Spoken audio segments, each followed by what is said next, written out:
Hey guys, this is probably the most ambitious video I've posted on my YouTube channel to date. It's going to be a comprehensive damage buffing guide for Nier Reincarnation, mainly aimed at increasing damage in Subjugation.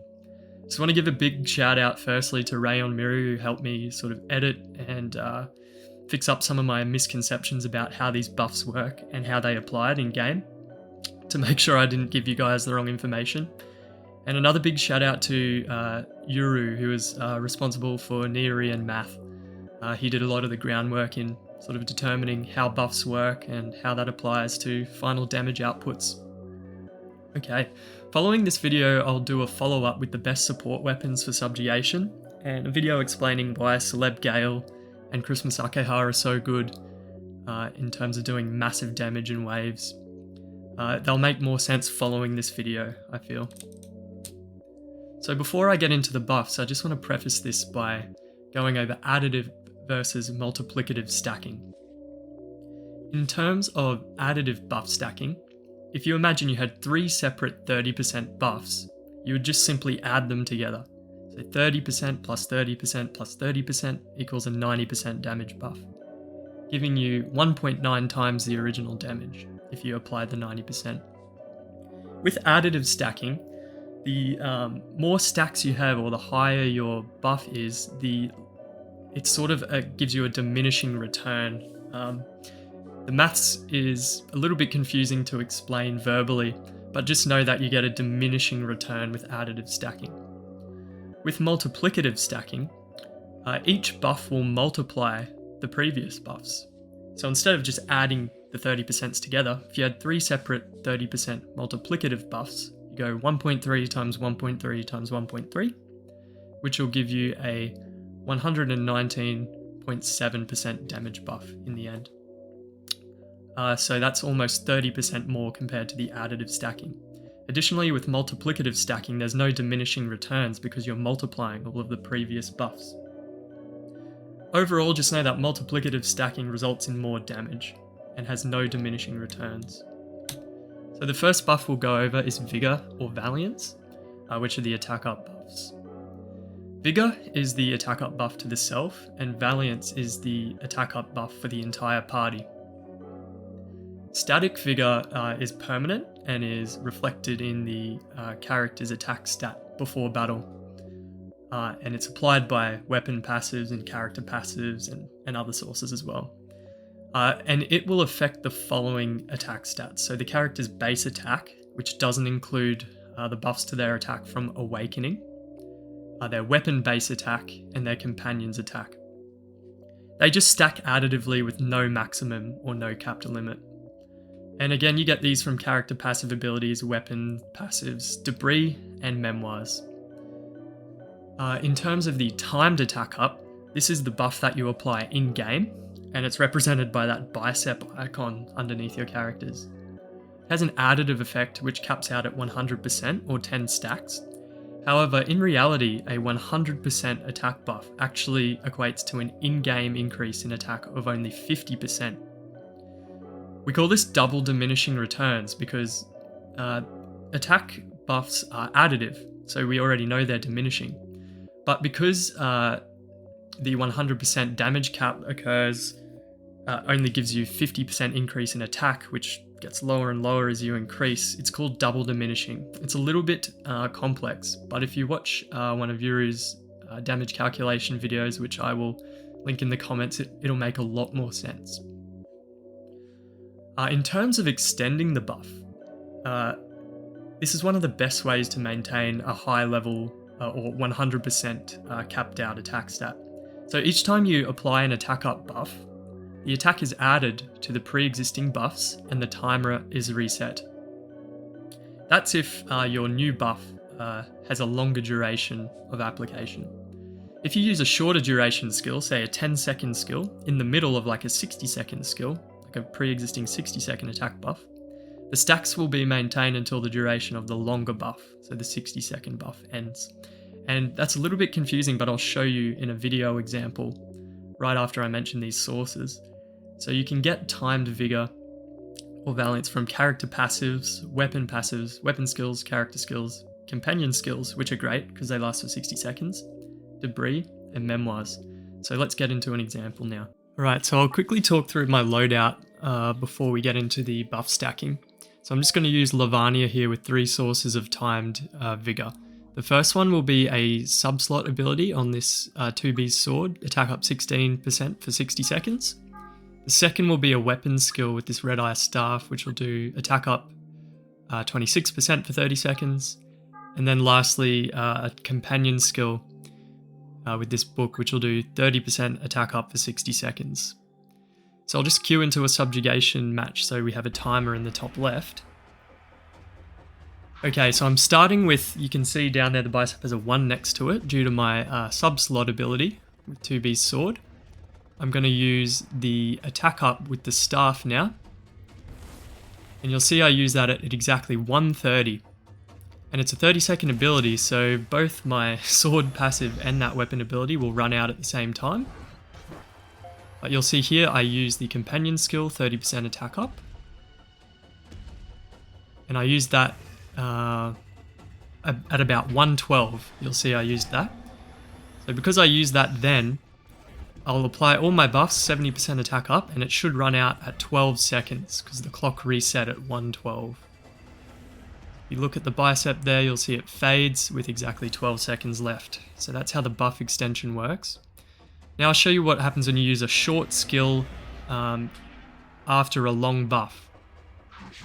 So I have my long buff applied with the 2B sword, which lasts 60 seconds. I'm going to use my staff's 30% attack up. And we'll see what happens. So I use the staff skill at 140. So if the staff was to overwrite the other buff, I would theoretically run out of my buff at 110. However, you'll see it lasts the full minute. And only then do I run out of buff. Okay, next we'll move on to Render, which is enemy defense break. Similar to Vigor, it stacks additively. And it works in a similar way to Vigor in that it has double diminishing returns. So again, it caps out at 100% or 10 stacks, but this 100% defense break value actually equates to a 50% reduction in enemy defense in-game.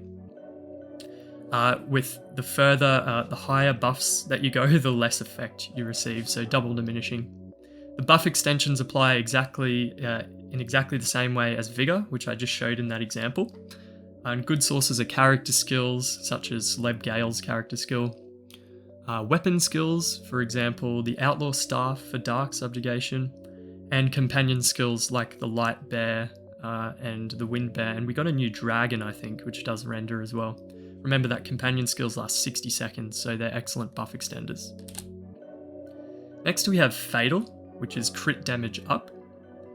You have a static Fatal value, which increases the critical damage value displayed in the character stat screen. These buffs are additive and therefore have diminishing returns, but they're also quite affected by these diminishing returns as all characters start with a base crit damage value of 150%.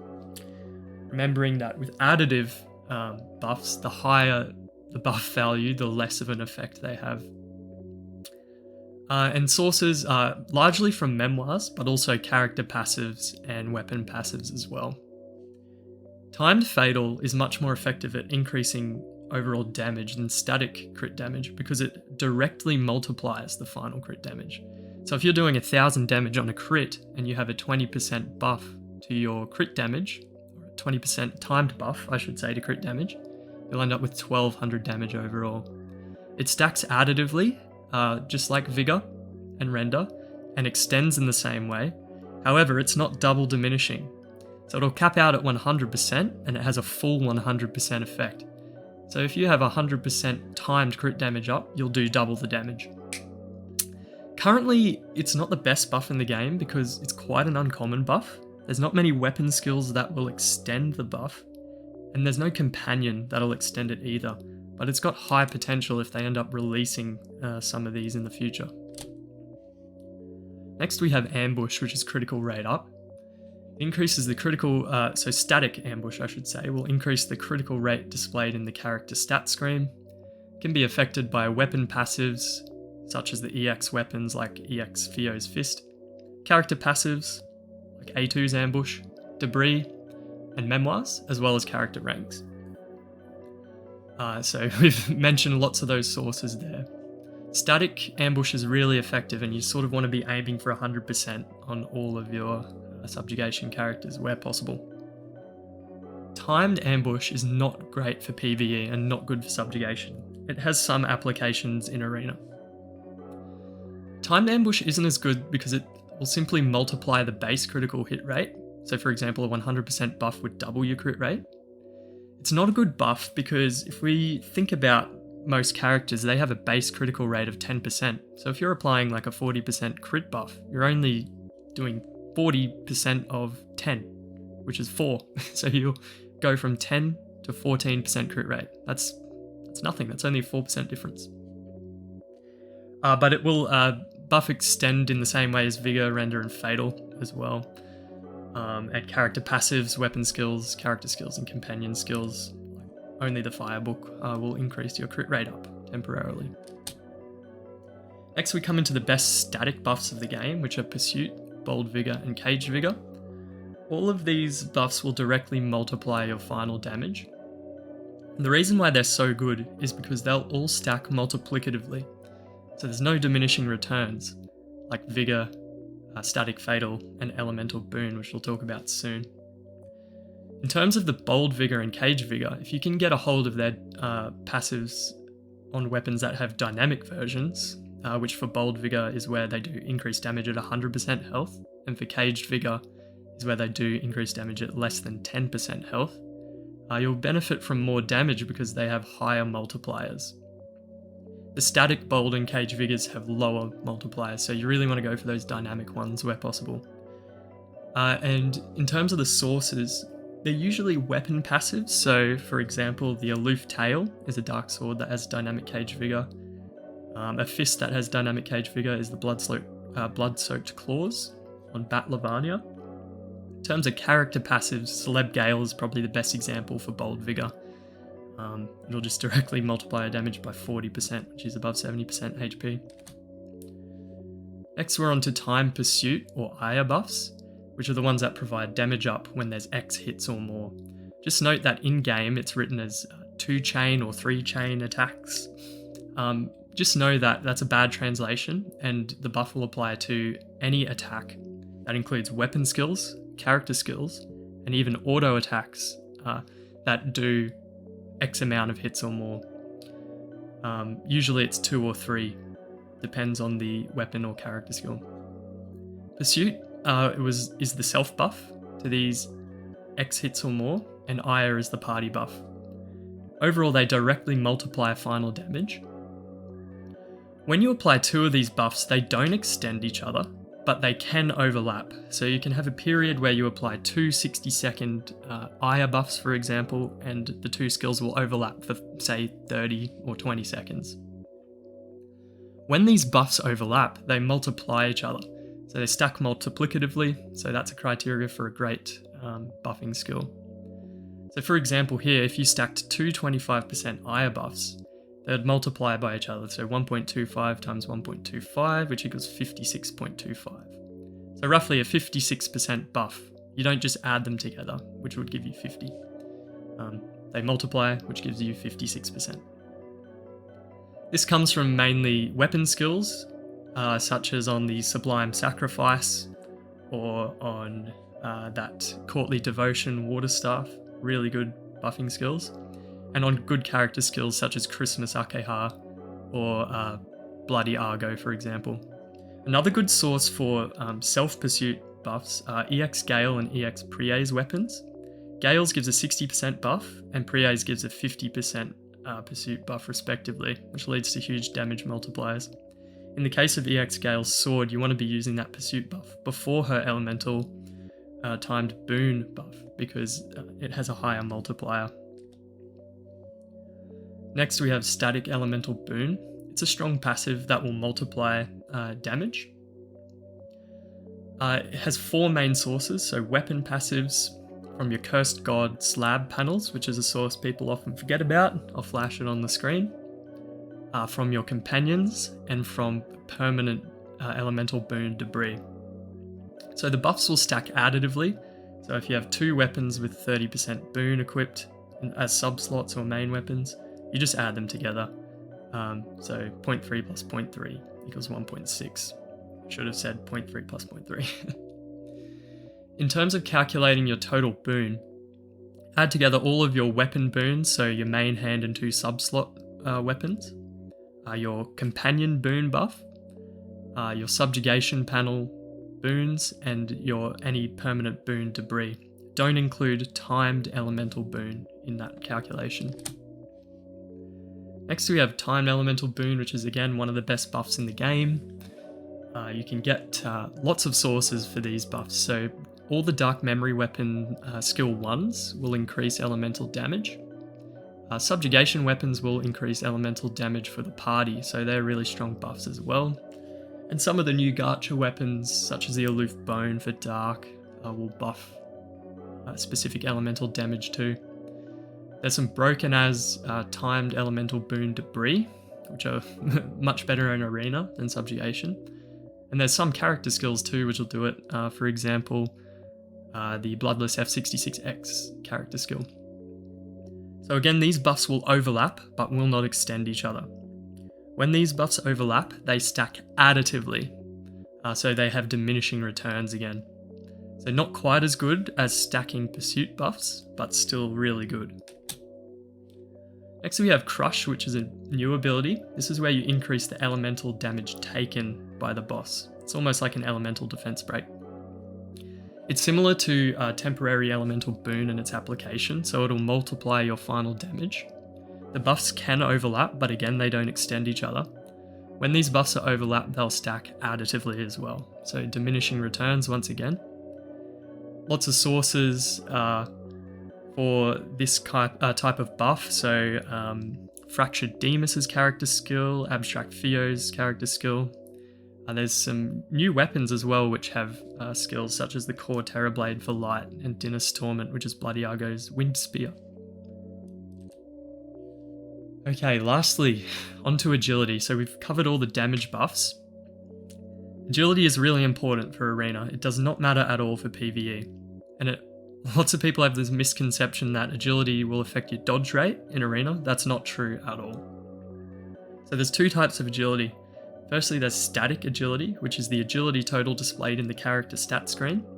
This is affected by permanent fleetfoot passives, weapon passives, memoirs especially, debris and rank bonus. Some characters get extra agility. And then there's timed agility, which is the agility applied in-game, represented by the boot icon. And this can be from multiple sources, such as temporary weapon passives, temporary character passives like EX Gales and Fractured Noels, debris, weapon skills and character skills. Those last 2 are not important, because you don't really want to be relying on weapon skills and character skills to increase your agility. They will stack additively, the buffs, so if you have a 20% buff and a 30% timed agility buff, you'll get a 50% buff overall. They'll cap out at 100% and apply the full 100%. They don't have diminishing returns like attack and defense break.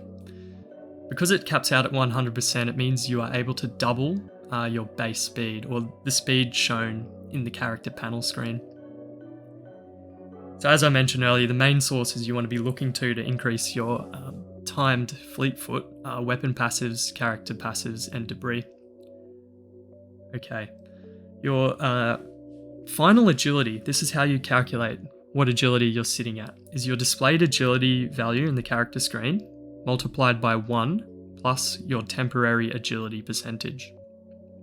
So if you look at that formula, you can see the max sort of multiplier you can apply to your displayed agility value will be 2. Because 100% temp agility is 1, essentially. Very high level PvP players can get like 3300 to 3400 agility on their characters, so they're going real fast.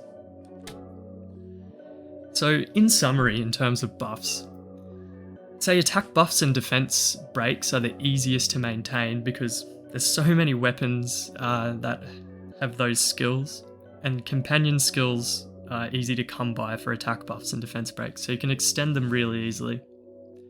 Time Pursuit buffs give the largest damage multipliers, so they're really effective and you want to be using these as much as possible. Static Pursuit, Bold Vigor, and Cage Vigor are the greatest static buffers, and you really want to be going for Dynamic Bold Vigor and Cage Vigor because they have the largest multipliers. Static Ambush is essential in PvE, especially Subjugation. Aim for 100%, and you want to be avoiding Timed Ambush and relying on that. Timed Elemental Boons are great. I'd say they're the second best buffs behind, timed buffs behind Pursuit and Ire. Timed Crush has potential if weapons are released with longer buffs. Most of them only apply for 30 seconds at the moment. Static Boons are always good. They'll stack additively though, so the more you stack together, the more the diminishing value of them. Timed Fatal has potential, given it multiplies final damage. And I honestly think a Timed Fatal companion would be so cool and fun. But we'll see if they release that. And then lastly, Static Vigor and Fatal are okay. They're decent buffs, and remember, they will also affect damage scaling as well. So that was the buffing guide. Hopefully it wasn't too much. I know it's a lot to digest. And thanks once again to Raon Miru and Yuuru, or Nier Rein Math, for providing information to help me put this together. Alright, catch you guys in another vid.